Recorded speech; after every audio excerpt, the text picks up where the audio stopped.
My name is Serafina Wells, 28, and I thought I knew my family until 3 weeks ago when my parents cornered me in their kitchen, demanding I fund my stepsister's $50,000 dream wedding. Pay for Madison's wedding, it's your duty as the successful daughter or disappear forever, my mother screamed while my father nodded approval. What they didn't know was that I'd already discovered the devastating family secret they'd hidden for 15 years, one that would shatter everything they believed about loyalty, blood, and who really deserved to disappear forever. Call to action. Before we dive into this wild family revenge story, let me know in the comments where you're watching from. I love connecting with viewers worldwide. Hit that like button if you've ever dealt with toxic family demands, and definitely subscribe because this story has more twists than a soap opera. Trust me, you won't want to miss what happens when entitled parents meet their match. 3 weeks earlier, I was living my best life in downtown Seattle, running my successful digital marketing agency from my corner office overlooking Elliott Bay. I'd worked 16-hour days for 5 years to build something meaningful after graduating from business school with crushing debt. My parents, Robert and Patricia Wells, had always made it clear that academic scholarships were for other people's children, so I'd funded everything myself while they spent lavishly on my stepsister Madison's private school. Designer clothes and endless extracurricular activities. Madison had waltzed into our family when I was 13, and she was 8, complete with her recently widowed mother, Patricia, who married my father 6 months after meeting him. From day one, Madison became the golden child who could do no wrong, while I transformed from beloved only daughter to convenient afterthought. But I'd made peace with that dynamic years ago, built my own life, and maintained polite distance. The wedding demand came during what I thought would be a routine Sunday dinner. I'd driven the 2 hours to Spokane, expecting the usual passive-aggressive comments about my single status and workaholic tendencies. Instead, my parents ambushed me with Madison's wedding planning crisis. The venue deposit alone is $20,000, Patricia announced, sliding a thick folder across the dining table like a legal document. Madison's dream venue in Napa Valley. She's been planning this wedding since she was 16. That's wonderful, I replied, genuinely happy for my stepsister despite our complicated relationship. When's the big day? 6 months, my father interjected, his voice taking on that familiar authoritative tone he'd used throughout my childhood. But there's been a financial complication. Madison sat silently, tears streaming down her perfectly contoured face while her fiancé Derek shifted uncomfortably in his chair. I'd met Derek twice. A decent guy who worked in insurance and seemed genuinely devoted to Madison. What kind of complication, I asked, though dread was already settling in my stomach. Patricia's expression hardened. Derek's parents backed out of their contribution. Apparently, his father's business hit some rough patches and they can't afford their half anymore. I'm so sorry to hear that, I said carefully. But surely you can scale back the plans. There are beautiful venues closer to home that would cost much less. The silence that followed felt like standing in the eye of a hurricane. My father's face reddened, and Patricia's lips pursed into that thin line I remembered from countless childhood lectures about responsibility and family loyalty. Scale back, Patricia's voice rose to a near shriek. This is Madison's dream wedding, Serafina. She's not some budget bride settling for a backyard barbecue. You have the money. I have business expenses, employees' overhead costs, I protested. I can contribute something reasonable, but $50,000 would seriously impact my company's operations. Your company? My father laughed bitterly. You mean that little internet thing you play around with? Madison is getting married once, Serafina. This is important. That little internet thing employed 12 people and generated 7 figures annually, but I'd learned long ago not to correct my father's deliberate minimization of my achievements. What shocked me was the casual cruelty in his dismissal, the complete lack of acknowledgement for everything I'd built from nothing. I think you're misunderstanding something fundamental here, I said, keeping my voice steady despite the anger building in my chest.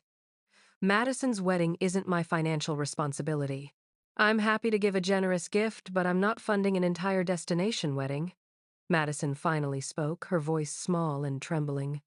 I just thought, since you don't have a family of your own, maybe you'd want to help make my day special. We've always been sisters. The manipulation was so perfectly executed, I almost admired it. The implication that my single status meant I had unlimited disposable income, combined with the guilt trip about sisterhood we'd never actually shared, topped off with tears for maximum emotional impact. Madison, we became family when you were 8. I care about your happiness, but asking me to fund your entire wedding is unreasonable. There are dozens of ways to have a beautiful wedding without spending $50,000. This is about more than money, Serafina. Patricia's voice turned ice cold. This is about loyalty, about family, about recognizing that some things matter more than your precious independence. My independence, I couldn't hide the incredulity anymore. You mean the independence I earned by working my way through college while Madison got everything handed to her? The independence I built while you two made it clear that investing in my education wasn't worth your money, don't. You dare throw that back in our faces, my father snapped. We raised you both equally. Equally, the word came out as a laugh, but there was no humor in it. When did Madison ever hear, figure it out yourself, when she needed something? When did she ever get told that family money wasn't for her dreams? The argument escalated quickly after that, with voices raised and years of resentment spilling out like poison from a broken container. Patricia accused me of jealousy and selfishness. My father questioned whether I'd ever truly considered myself part of the family.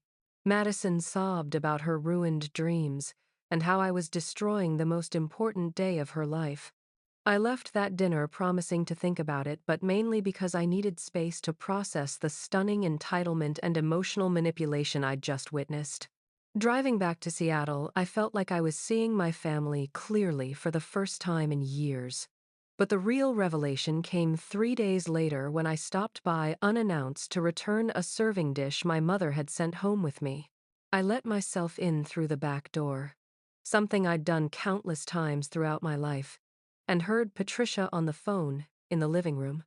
No, Robert's daughter will pay for it, she was saying, her voice carrying that smug satisfaction I knew well. She makes plenty of money, and she doesn't have anyone else to spend it on. Besides, after what we've done for her all these years, she owes us. I froze in the kitchen, the serving dish still in my hands. Trust me, she'll cave. She always does when we apply enough pressure. Serafina might act independent, but she's desperate for our approval. She'll pay for the wedding, and then Madison will have everything she wants while Serafina gets to feel important for 5 minutes. Standing in that kitchen, listening to Patricia casually discuss manipulating me like I was some kind of automated bank machine, something fundamental shifted inside my chest. The serving dish in my hands felt suddenly heavy, not because of its weight, but because it represented years of me trying to earn love from people who saw me as nothing more than a convenient resource. But Patricia wasn't finished destroying my illusions. The best part is she has no idea about the inheritance money, she continued, and I could hear the cruel smile in her voice. Robert's been keeping that college fund his mother left specifically for Serafina locked away for years. We've been using it to pay for Madison's private school, her car, her apartment deposit. If Serafina knew her grandmother left her nearly $200,000 for education and we spent it on Madison instead, she'd probably sue us. My grandmother's inheritance. The college fund that could have prevented years of student loan debt, part-time jobs, and ramen noodle dinners. Money that had been specifically designated for my education, stolen and spent on the golden child who'd never wanted for anything. She'll never find out, Patricia laughed. And even if she did, what's she going to do? We're family. She won't destroy the family over money. I set the serving dish on the counter with exaggerated care, my hands trembling with a rage so pure it felt almost cleansing. Patricia was wrong about one crucial thing. I absolutely would destroy this family over money. Not because I cared about the inheritance itself, but because of what it represented: years of lies, manipulation, and theft disguised as parental authority. I left through the back door as quietly as I'd entered, but my mind was already racing ahead to what came next. For the first time in my adult life, I wasn't going to be the peacekeeper, the responsible one who swallowed her hurt for the sake of family harmony. They wanted to play games. I'd show them what happened when someone who built a successful business from nothing decided to stop playing nice.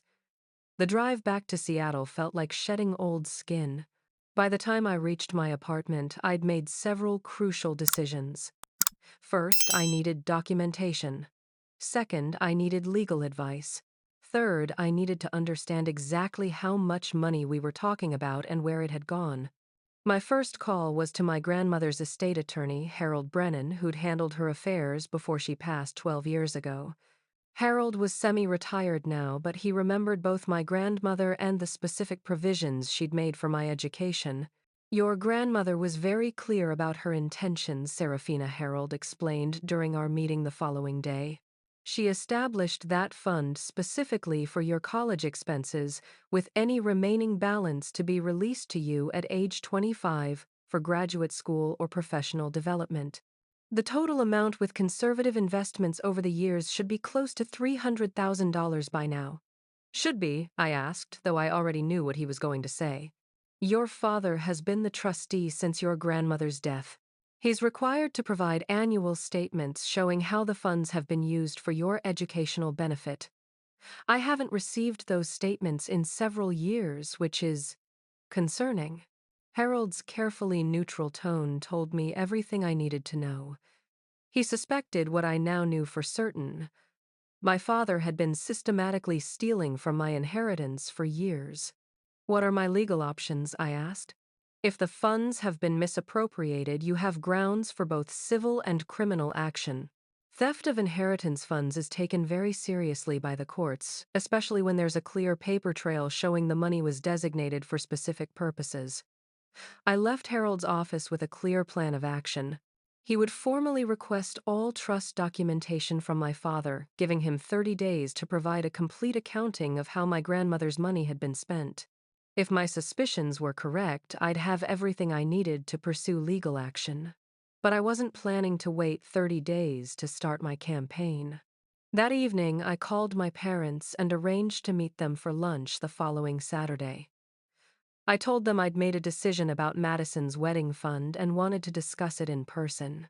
Patricia's excitement was almost painful to hear. I knew you'd come around, sweetheart, she gushed.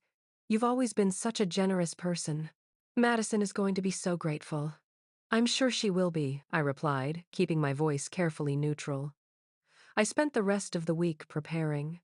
I researched private investigators who specialized in financial fraud, compiled my own records of family financial discussions over the years, and most importantly, I started documenting everything.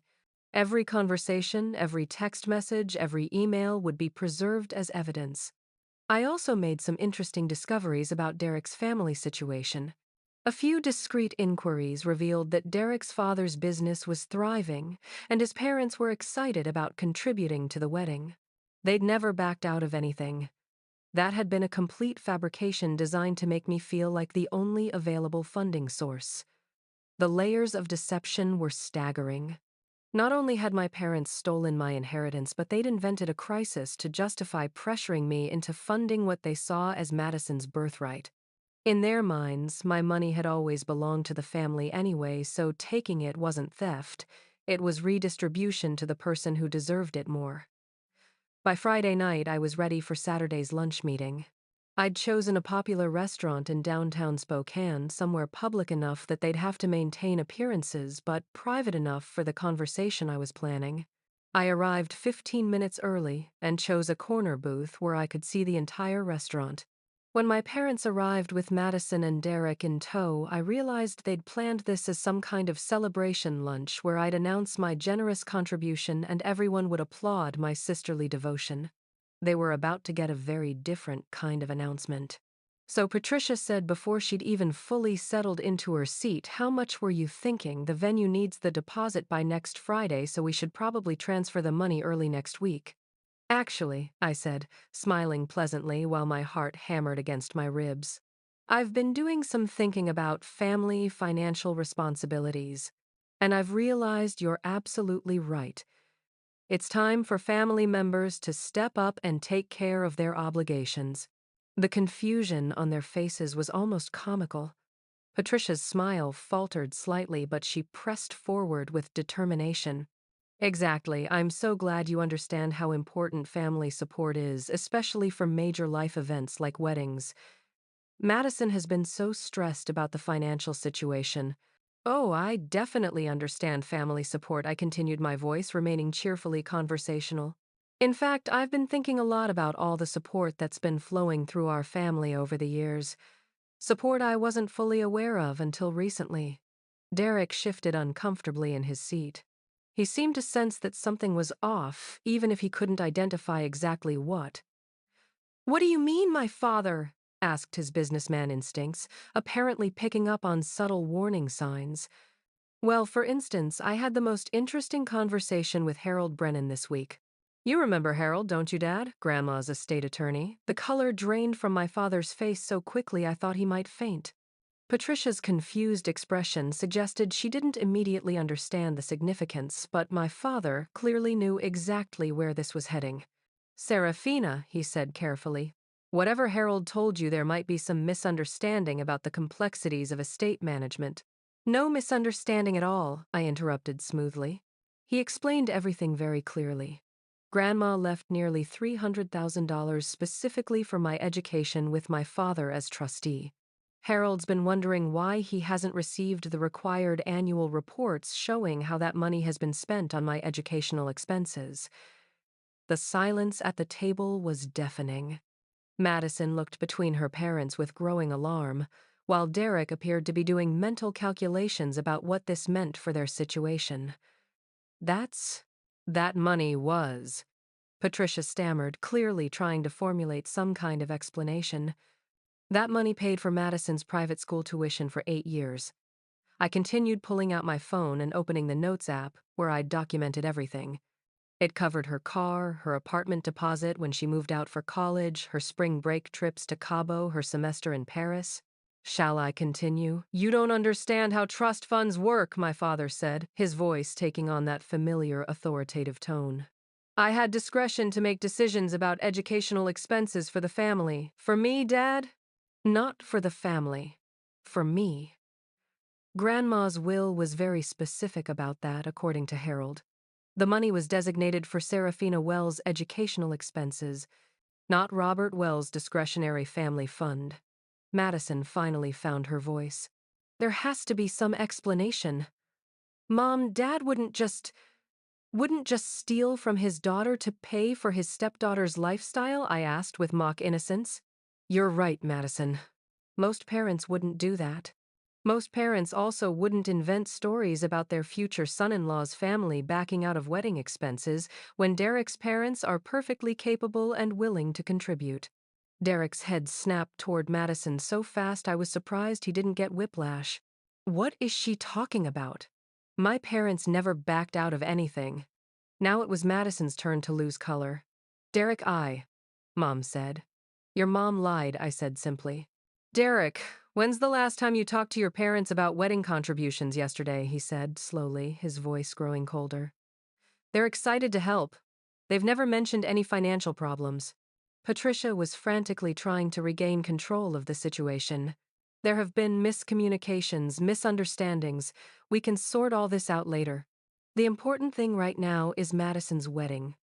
The important thing right now, I interrupted, is that I've been funding Madison's entire lifestyle for years without knowing it, and now you want me to fund her wedding?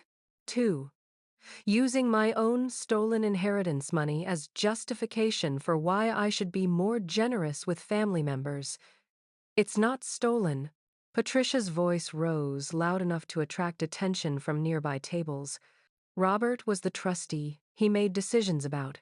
He made decisions about how to spend my money on his new wife's daughter. I said, my own voice remaining calm and level. There's a legal term for that, Patricia. It's called embezzlement. The word hung in the air like a toxic cloud. My father's face had gone from pale to gray, and his hands were visibly shaking as he reached for his water glass. You're talking about taking legal action against your own parents, he said quietly. Over money.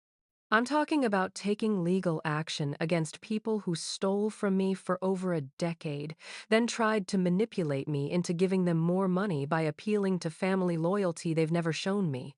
The fact that they're my parents makes it worse, not better. What do you want? Patricia asked, and the desperation in her voice was unmistakable. I want my inheritance money returned in full, with interest calculated from the date it was first misappropriated. I want a written acknowledgement of what happened.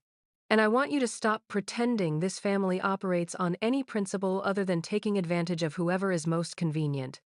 And if we do that, my father asked, then maybe we can avoid involving the police. The threat was subtle but clear.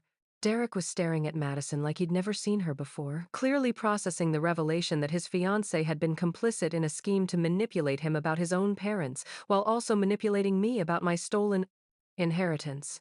Madison, he said quietly, did you know about her grandmother's money? Madison's silence was answer enough. Derek stood up from the table, his face a mask of disgust and disappointment. I need some time to think, he announced. Madison, we'll talk later. He walked out of the restaurant without another word, leaving Madison in tears and her parents scrambling to figure out how to salvage their rapidly collapsing plan. Look what you've done, Patricia hissed. You've ruined everything over money that would have just sat in some account anyway. No, I said, standing up and gathering my purse. I've exposed the truth about a family that's been lying to me for years. Derek deserves to know what kind of people he's marrying into, and Madison deserves to understand that actions have consequences. You can't just destroy this family, my father pleaded. We raised you. We loved you. This is just about money. You're right, Dad. This isn't about money. This is about respect, honesty, and treating people like they matter. You've shown me for years that I don't matter to you except as a source of funding for Madison's dreams. So now I'm going to show you what it feels like when someone you've taken for granted decides to stop playing along with your games. I left them sitting there in stunned silence, knowing that this lunch would be remembered as the moment their carefully constructed house of cards finally collapsed. But I wasn't finished yet. This was just the opening move in a much larger campaign. The real fireworks were about to begin, and they had no idea what was coming next. The week following our restaurant confrontation was strategic silence. I didn't answer their increasingly frantic phone calls or respond to Patricia's manipulative text messages about family forgiveness and moving past misunderstandings. Instead, I spent my time methodically building my case with Harold's help and gathering intelligence about just how deep their deception ran. What I discovered exceeded even my worst expectations. Harold's formal request for trust documentation revealed that my father hadn't just been sloppy with record-keeping. He'd been deliberately falsifying reports for years. The annual statements he'd been required to file with the probate court claimed my inheritance money had been spent on Serafina's educational expenses, complete with fabricated receipts for graduate school programs I'd faded. Never attended professional development courses that didn't exist, and educational equipment I'd never purchased. This level of systematic fraud suggests premeditation, Harold explained during our Thursday meeting. Your father didn't just make a few questionable decisions as trustee. He created an elaborate system to hide the fact that he was stealing from you. But the most damaging evidence came from an unexpected source, Madison herself. Derek had apparently demanded complete honesty about the wedding financing scheme, and Madison, desperate to save her relationship, had confessed everything, including details I hadn't known about. Derek called me Tuesday evening, his voice tight with controlled anger. I think there are some things you should know, he said without preamble, about the whole inheritance situation. Madison told me everything, and it's worse than what came out at lunch. How much worse? They've been planning this wedding scam for months. Madison knew about your grandmother's money before they ever asked you for wedding funding.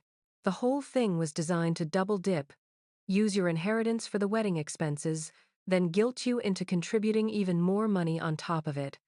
My hand tightened on the phone. What else? Madison showed me text messages between her and your stepmother. They were calling you the family ATM and joking about how easy it would be to manipulate you into paying for everything. Patricia wrote, and I quote, Serafina is so desperate for family approval she'll empty her bank account if we frame it as helping her sister. The casual cruelty of that phrase hit me harder than I'd expected. Not because it surprised me, but because it confirmed what I'd always suspected. They'd never seen me as family, just as a resource to be exploited. There's more, Derek continued.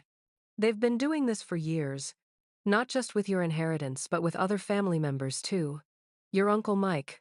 They borrowed $15,000 from him last year for what they claimed were emergency medical expenses for your father. The money actually paid for Madison's spring break trip to Europe with her sorority sisters. Uncle Mike doesn't know, nobody knows.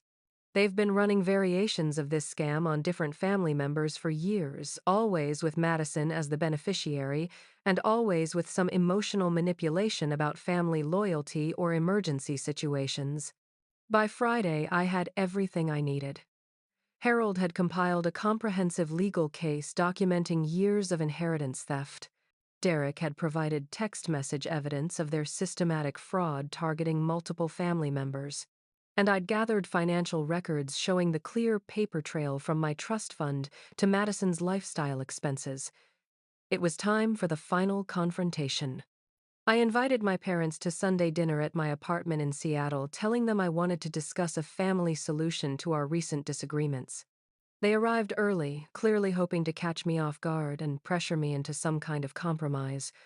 We've been thinking about what you said, my father began before he'd even sat down. Maybe there's a way to work something out that makes everyone happy. I'm sure there is, I agreed, gesturing for them to take seats at my dining table. Can I get you coffee, wine? This might take a while. Patricia's relief was visible. She clearly thought my hospitality meant I was ready to be reasonable, to return to my familiar role as the family peacekeeper who absorbed abuse for the sake of harmony. We know you're upset about the inheritance situation, she began, but you have to understand that we were making decisions we thought were best for the whole family. Actually, I interrupted, opening my laptop and turning the screen toward them. Let's talk about exactly what decisions you made and for whose benefit. The screen displayed a detailed financial breakdown that Harold and I had prepared, showing every withdrawal from my trust fund over the past 12 years, cross-referenced with Madison's expenses during the same periods. Madison's private school tuition, $68,000 from my inheritance. Her car, $22,000 from my inheritance. Her apartment deposits and rent subsidies, $34,000 from my inheritance.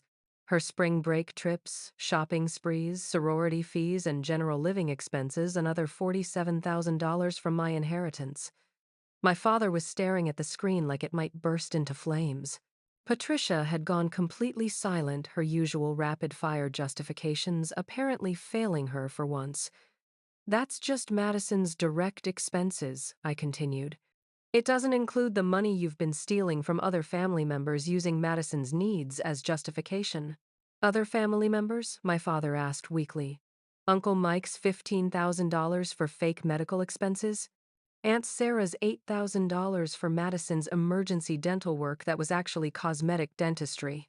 Grandpa Wells' contribution to Madison's educational fund that paid for a luxury cruise.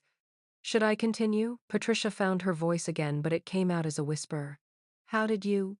Derek told me everything. Apparently, Madison documented all of your schemes in text messages, thinking they were funny stories about manipulating gullible family members. She showed them to Derek to prove how clever you all were. We never meant for it to get this complicated, my father said, his authoritative facade completely crumbling. It started small, just borrowing from the trust fund temporarily. You forged documents. You filed false reports with the probate court. You systematically defrauded multiple family members over years. This wasn't borrowing, Dad. This was organized crime, with Madison as the beneficiary and everyone else as victims. What do you want from us? Patricia asked, and I could see the exact moment she realized that their usual manipulation tactics weren't going to work this time. I want my money back.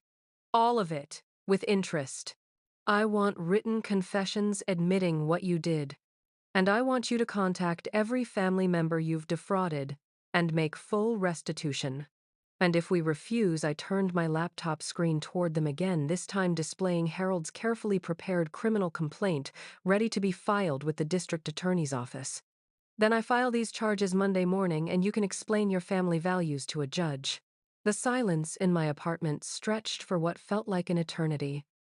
Patricia stared at the criminal complaint on my laptop screen, her face cycling through disbelief, anger, and finally desperate calculation. My father had aged 10 years in the past hour, his shoulders sagging under the weight of consequences he'd never imagined would catch up with him. You can't be serious about involving the police, Patricia finally said, her voice lacking its usual commanding tone. We're families, Serafina. Families don't destroy each other over money. Families don't systematically steal from each other either, I replied, keeping my voice steady and professional. But apparently we have different definitions of family behavior. My father cleared his throat, attempting to regain some authority. Even if we wanted to pay back the inheritance money, we don't have that kind of cash available. The economy has been difficult, my business has had challenges. Your business that's been thriving according to your tax returns, I asked, pulling up another document on my laptop. The same business that just purchased a new company truck and paid for that vacation to Hawaii last month?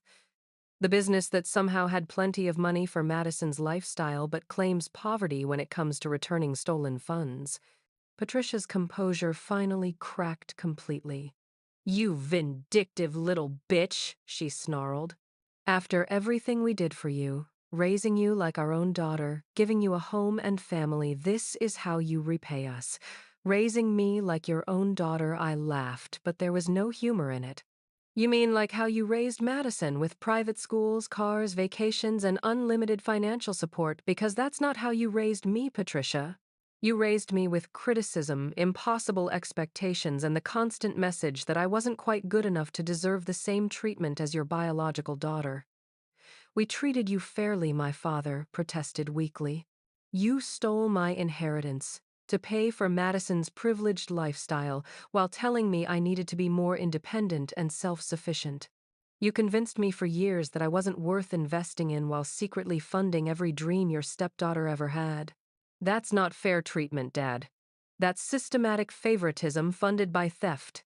My phone buzzed with a text message from Derek Madison's parents called off the engagement. She's been lying to me about everything, not just the money stuff. Thank you for helping me see who she really is. I showed them the message, watching Patricia's face crumble as she realized the full scope of what their schemes had cost. Derek left Madison, she asked, her voice barely a whisper. He left a woman who participated in defrauding her own family members and lied to him about his parents' financial situation. He left someone who thought it was funny to manipulate people who loved her. He made a smart choice. You've destroyed her life, Patricia accused, tears streaming down her face. She loves Derek. This will devastate her. Madison destroyed her own life by choosing to participate in your schemes instead of building an honest relationship. Derek deserves a partner who won't lie to him about fundamental things like family finances and personal integrity. What about our family? My father asked. If you follow through with this legal action, it will destroy everything. Our reputation, our relationships with other family members, our standing in the community. What about our family? I echoed. You mean the family where parents steal from one daughter to spoil the other? The family where love and support are conditional on how much money you can provide? The family where honesty and integrity are negotiable values? That family was destroyed years ago, Dad. I'm just refusing to pretend it still exists. Patricia was now sobbing openly, her careful makeup running down her cheeks in dark streaks. Please, Serafina. There has to be some way to work this out without involving lawyers and courts. We can pay you back over time, make arrangements. You had years to make arrangements, I said firmly. You had years to be honest with me about my inheritance. You had years to treat me with the same consideration you showed Madison. You chose manipulation and theft instead. Now you get to live with those choices. My father reached across the table, his hand shaking as he tried to touch mine. You're my daughter. I love you. This started as poor judgment, not malicious intent. I pulled my hand away from his. Poor judgment would have been borrowing a small amount once during a genuine emergency and paying it back immediately. What you did was systematic embezzlement over more than a decade, complete with forged documents and false reports. That's not poor judgment, Dad. That's criminal behavior. So what happens now? Patricia asked, wiping her eyes with the back of her hand. Now you have a choice, I said, closing my laptop and standing up. You can work with Harold to arrange full restitution of my inheritance, plus interest, provide written acknowledgments of what you did, and contact every family member you've defrauded to make things right. Or I file criminal charges Monday morning and let the justice system handle it. How long do we have to decide? My father asked. 24 hours. Harold will be in his office tomorrow afternoon to receive your decision. If you choose restitution, he'll have the paperwork ready for signatures. If you choose to fight this, he'll have the criminal complaints ready for filing. They left my apartment looking like they'd aged a decade during our conversation. Patricia kept turning back, clearly hoping for some last-minute sign that I might relent, but I remained standing in my doorway until they disappeared into the elevator. Alone in my apartment, for the first time in hours, I felt the full weight of what had just transpired.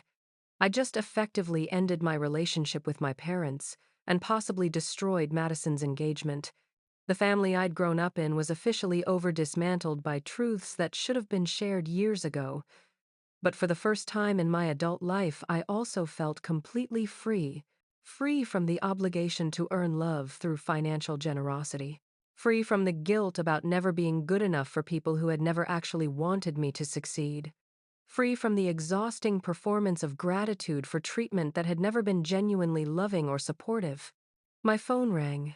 Harold's name appeared on the screen. I wanted to check in after your meeting, he said. How did they take the ultimatum? About as well as expected. They have until tomorrow afternoon to decide between restitution and criminal charges. And if they choose to fight, I looked around my apartment at the life I'd built entirely through my own efforts, funded by my own work, decorated according to my own preferences without anyone else's input or criticism. Then we let justice take its course, I said. I'm done protecting people who never protected me. 23 hours and 47 minutes after my ultimatum, Harold called with news that surprised no one who truly understood my parents' character. They've agreed to full restitution, he said, and I could hear the satisfaction in his professional voice. Complete repayment of the inheritance with calculated interest, written acknowledgments of the trust fund misappropriation, and commitments to contact other family members about making amends. They're coming in this afternoon to sign everything. What changed their minds? I asked, though I suspected I already knew. Your father's business attorney apparently explained the potential criminal penalties for inheritance theft and document fraud. Multiple felony charges, possible prison time, and definite professional destruction. They decided cooperation was preferable to prosecution. The signing meeting that afternoon was surreal in its formal politeness. My parents arrived at Harold's office looking like they were attending a funeral, which in many ways they were, the death of their ability to exploit family relationships without consequences. Patricia couldn't meet my eyes as she signed document after document acknowledging years of theft and deception. My father's signature was shaky, his usual confidence completely absent as he committed to repaying nearly $350,000 with accumulated interest. The money will be transferred to your account within 48 hours, Harold explained as we reviewed the final paperwork. Additionally, they've provided contact information for other family members they'll be approaching about financial restitution. What about Madison? I asked, though I wasn't sure why I cared about the answer. Patricia looked up for the first time since arriving. She's not handling things well. Derek won't return her calls, and she's facing the reality that her entire lifestyle was built on stolen money. She's moved back home temporarily. I hope she learns something from this experience, I said, and I was surprised to realize I meant it. She's young enough to build something honest if she chooses to. And what about us? My father asked quietly. Is there any possibility of rebuilding our relationship after this? I considered his question carefully. I don't know, Dad. Trust takes years to build and seconds to destroy. You destroyed mine decades ago, and I only recently realized it. Whether we can build something new depends entirely on whether you're capable of treating me with genuine respect and honesty going forward. We love you, Serafina, Patricia said, her voice small and defeated. Maybe you do, I replied. But love without respect, honesty, or consideration isn't worth very much. If you want any relationship with me in the future, you'll need to demonstrate that you understand the difference. I left Harold's office feeling lighter than I had in years. The legal resolution was satisfying, but the real victory was internal. The knowledge that I would never again accept treatment that diminished my worth or compromised my values for the sake of maintaining toxic family connections.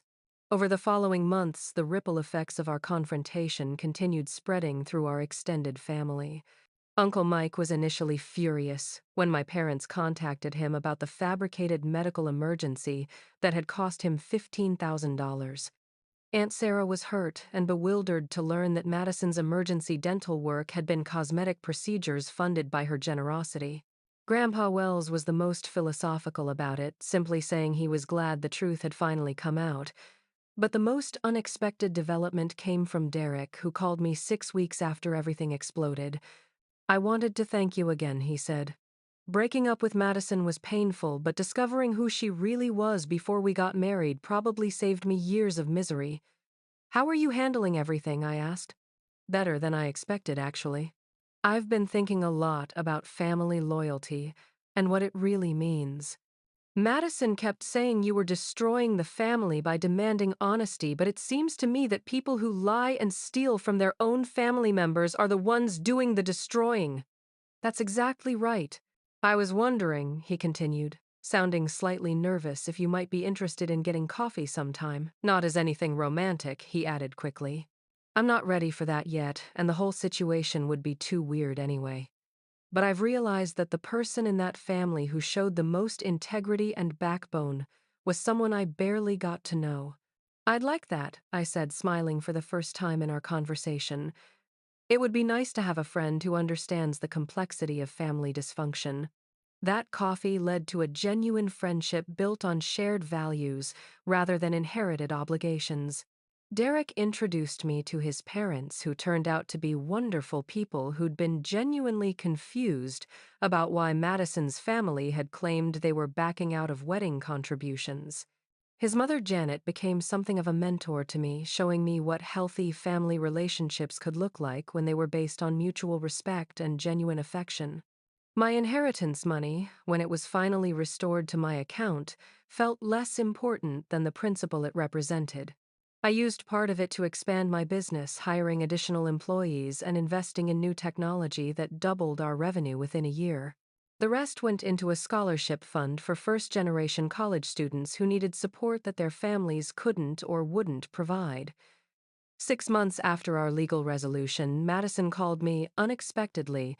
I know I don't have the right to ask for anything from you, she said without preamble, but I wanted you to know that I've started therapy to understand how I became someone who could participate in stealing from family members and think it was normal. How is that going? I asked, genuinely curious. Painful, she admitted, but necessary. I'm also working 2 jobs to start paying back some of the money that was stolen on my behalf. It won't be enough to make full restitution, but I want to contribute something toward fixing what I helped break. That sounds like a good start. I don't expect forgiveness, she continued. I just wanted you to know that some of us are trying to learn from this disaster. I appreciate you telling me that, Madison. Growth is possible for anyone willing to do the work. We didn't become close after that conversation, but we did develop a cordial relationship based on honesty rather than the performative sisterhood our parents had always demanded. She was dating someone new, a social worker who helped her understand healthy relationship dynamics and appropriate boundaries. They were taking things slowly, building trust through consistent actions rather than grand gestures. My parents and I maintained minimal contact, limited to major holidays and important life events. They were polite and respectful during our interactions, but the easy intimacy of family love had been permanently damaged by years of deception. Patricia made several attempts to restore our previous relationship dynamic, but I remained firm about maintaining appropriate boundaries and expectations. The most important lesson I learned from that entire experience was that family isn't defined by blood relationships or legal obligations. It's defined by how people treat each other when they think no one is watching. Real family members don't steal from each other, lie to each other, or manipulate each other's emotions for personal gain. They support each other's growth, celebrate each other's successes, and maintain honest communication even when it's difficult. I built a new, chosen family around people who demonstrated those values consistently. Derek and his parents, my business partners who'd become close friends, mentors like Harold, who'd shown me what professional integrity looked like, and eventually a romantic partner who valued honesty and independence as much as I did. The wedding that started this whole crisis never happened. Madison and Derek's relationship had been built on lies, and once the truth came out, they realized they didn't actually know each other well enough to make a lifetime commitment. Madison eventually planned a smaller, more honest wedding with her social worker boyfriend 2 years later. I wasn't invited, which was probably appropriate for everyone involved. But Derek did attend my wedding 3 years later, along with his parents and several other members of the family I'd chosen based on character rather than genetics. My biological father walked me down the aisle, but Derek's father gave the toast about choosing partners who challenge you to be your best self rather than enabling your worst impulses. Looking back on that devastating Sunday dinner when my parents demanded I fund Madison's wedding, I realize it was actually the beginning of the best period of my life. The moment I stopped accepting treatment that diminished my worth was the moment I started building relationships that enhanced it. Sometimes the greatest gift toxic people can give you is showing you exactly who they are so clearly that you finally stop making excuses for them and start making better choices for yourself. My parents thought they were manipulating me into financial compliance, but they actually manipulated me into freedom. And that freedom has been worth every difficult conversation, every legal document, and every moment of family drama that followed. Call to action. Have you ever had to choose between family peace and personal justice when relatives tried to take advantage of your success? What would you have done if you discovered your parents had been stealing your inheritance for years to fund someone else's lifestyle? Drop your thoughts in the comments below. I read every single one and love hearing your perspectives on family drama and karma. If this story of standing up to family manipulation resonated with you, please hit that like button to let me know. And definitely subscribe for more real-life stories about justice, family dysfunction, and the sweet satisfaction of consequences catching up with people who think they're untouchable. Share this video with anyone who needs to hear that it's okay to set boundaries with family members who don't respect you. Sometimes the best thing you can do for toxic relatives is stop enabling their behavior. Thank you all for listening to my family revenge story and for the incredible support you show in the comments. Remember, blood doesn't make you family. Respect honesty and genuine care do. Choose your people wisely, stand up for yourself when necessary, and never let anyone convince you that you owe them your dignity in exchange for their approval. Until next time, keep fighting for the respect you deserve and building the life you want. Justice delayed isn't justice denied. Sometimes it's justice perfectly timed.